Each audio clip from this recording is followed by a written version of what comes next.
সাজনা একটি গাছ যা খুবই উপকারী। সাজনা পাতা বলেন, সাজনা বলেন, আপনি যাই খান সেটা আপনার শরীরের খুবই কাজে লাগবে।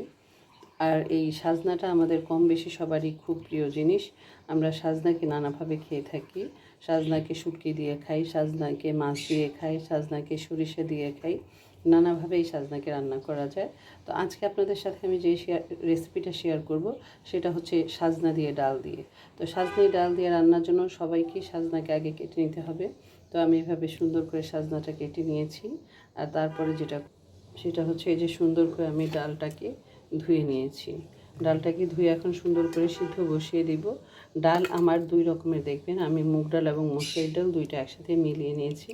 কারণ এভাবে সবসময় আমরা একটু মুগ ডাল মসুর ডাল মিলিয়ে নিই, কারণ শুধু মসুর ডাল খাওয়াটা খুব একটা স্বাস্থ্যের জন্য ভালো না। যাদের বাত আছে তারা, কিডনি রোগী বা অনেক ধরনের সমস্যার জন্য এই মসুর ডালটা খেতে ডাক্তাররা নিষেধ করে, যার জন্য আমরা মুগ এবং মসুর দুটাকে একসাথেই মিশিয়ে নিই। তো এখন আমরা চুলার মধ্যে বসিয়ে সাজনা ডাল রান্না করা খুবই সহজ। সাজনা ডাল রান্না করার জন্য প্রথমে ডালটাকে সিদ্ধ বসিয়ে দিচ্ছি। সেই ডালের মধ্যে আন্দাজ মতো হলুদ দিয়ে দিচ্ছি, মরিচ দিয়ে দিচ্ছি, ধনিয়ার গুঁড়া দিয়ে দিচ্ছি, লবণ দিয়ে দিচ্ছি। তো ডালটা সিদ্ধ হতে থাকুক, তারপরে আমরা আবার ফিরে আসব। এই যে দেখুন ডাল ফুটে উঠেছে, একটু সিদ্ধ হয়ে গেছে। যেহেতু আমার সাজনাগুলো একটু মানে অনেক বেশি কি বলবো, এটা শক্ত হয়ে গেছে, তাই এখনই দিয়ে দিচ্ছি যাতে ডালটাও ফুটে যায় আবার সাজনাটাও সিদ্ধ হয়ে যায়।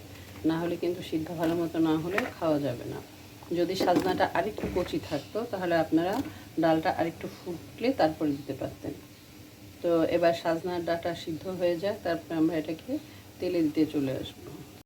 এই যে দেখুন আমার ডালও ফুটে গেছে, আমার সাজনাও সিদ্ধ হয়ে গেছে।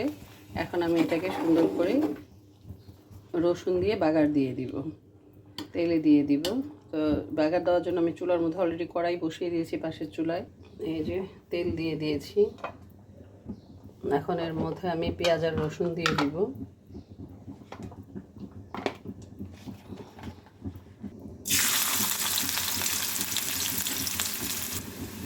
রসুন দিয়ে দিচ্ছি।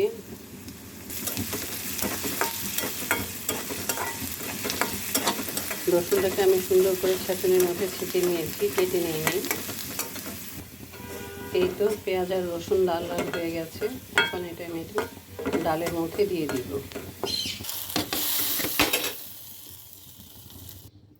আমি সাজনা ডাল রান্না করলেও এর মধ্যে একটু আম দিয়ে দিচ্ছি, কারণ আমটা দিলে ডালটা একটু টক টক হবে, ডালটা তখন খেতে একটু অন্যরকম ভালো লাগবে।